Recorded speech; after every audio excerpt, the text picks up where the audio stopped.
Olá pessoal, sejam muito bem-vindos à segunda aula do treinamento de Angular. Na aula de hoje eu quero passar para vocês alguns conceitos sobre a tecnologia.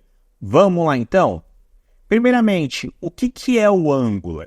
Bem, ele é um framework front-end. Para quem não conhece, o conceito de framework é como se ele tivesse várias funcionalidades pré-moldadas, como por exemplo, requisições com APIs, rotas, pipes, entre outras funções.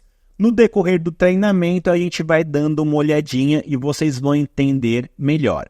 Outra coisa bem bacana, ele trabalha com arquitetura de componentes. Então, o componente ele pode ser uma página completa ou pode ser uma parte pequena que a gente pode reutilizar. Então, nesse caso, podemos citar topos, rodapés, formulários, tabelas, banners, entre outras partes de um site ou sistemas.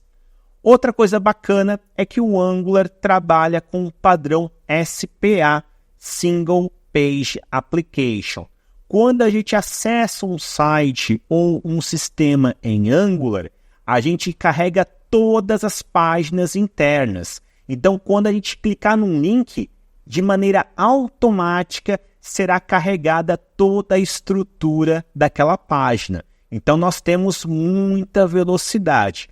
Além disso, utilizando outras tecnologias, a gente consegue transformar as nossas aplicações web em Angular em aplicações mobile, para trabalhar com o Android e o iOS. Muito interessante. Além disso, o Angular ele foi criado e é mantido pela Google, uma das gigantes do mercado. Então, temos uma empresa muito forte e muito relevante dando apoio a essa tecnologia.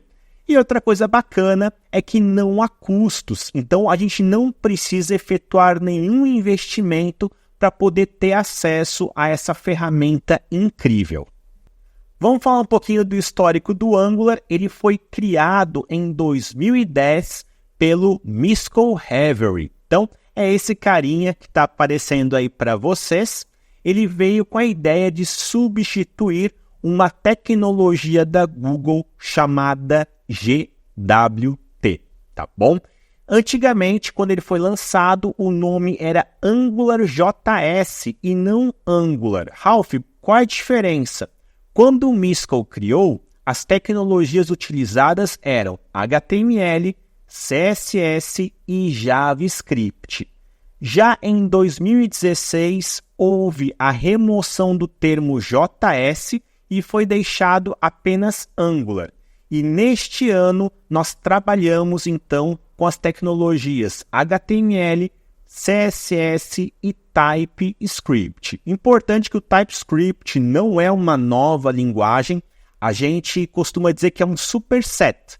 É como se fosse um complemento da linguagem JavaScript, onde agora podemos tipar as variáveis, tipar as funções, então dizer o que elas retornam, se é um número, se é um texto, se é um valor lógico, um objeto. Além disso, nós temos suporte à orientação a objetos, criar interfaces, classes abstratas, utilizar herança e muito mais. Quem quiser um histórico um pouquinho mais completo, eu vou deixar aqui na descrição deste vídeo um link para o meu site e lá eu coloco algumas informaçõezinhas extras, tá bom, pessoal? Aqui é só para a gente ter um conceito bem básico, porque eu não quero deixar a aula tão longa. Vamos falar de características do Angular. Uma delas é a padronização dos projetos. Então, como o Angular é um framework, ele vai disponibilizar para a gente algumas ferramentas, algumas funcionalidades que acabam obrigando a gente a seguir um padrão de estrutura, um padrão para a gente poder fazer requisições, um padrão de rotas, entre outras funcionalidades, tá bom? Então a gente vai ver tudo isso no decorrer do treinamento. Outra coisa legal é a arquitetura de componentes, pois a gente pode trabalhar com pequenas partes do nosso projeto, tendo um código mais enxuto e reutilizável. Outra característica bacana é a reatividade. Então, por exemplo, eu estou exibindo o valor de uma variável. Quando eu alterar o valor dinamicamente, eu consigo visualizar o valor da variável. Então, é algo muito rápido, é algo muito dinâmico. Isso é muito interessante, pois a gente não precisa se preocupar em trabalhar com o DOM do JavaScript. O Angular já faz tudo dinâmico para nós.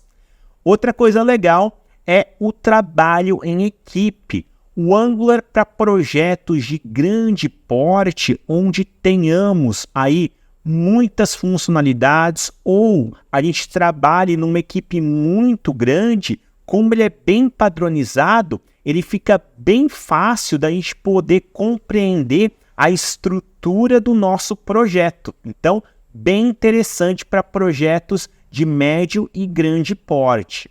E outra coisa legal é que ele trabalha com as tecnologias HTML, CSS e TypeScript. Para a próxima aula, nós teremos uma tarefa. Eu preciso que vocês tenham instalado um navegador. Eu vou utilizar o Google Chrome, mas fiquem à vontade para utilizar outro navegador. Teremos que ter um editor. Neste caso, eu vou utilizar o Visual Studio Code, mas caso queiram utilizar outra ferramenta, outro software, fiquem à vontade. E o terceiro e último é o nosso Node. Importante, para trabalhar com o Angular 17, a gente tem que ter pelo menos a versão 18.13.0 do Node. Se você tiver uma versão inferior a essa, o Angular 17 não irá funcionar. Então, dá uma olhadinha se você tem um Node. Se tiver, ele tem que estar pelo menos nessa versão, tá bom? Eu estou utilizando o Node na versão 20.10.0. O link do Google Chrome, do Visual Studio Code e do Node eu vou deixar na descrição aqui embaixo. E com isso, finalizamos a nossa segunda aula. Próxima aula, a gente vai criar o nosso projeto em Angular e também executá-lo. Pessoal, espero que vocês tenham gostado, tenham entendido. Qualquer dúvida que vocês tenham, por favor, comentem aqui embaixo. Não esquece daquele like e até a próxima.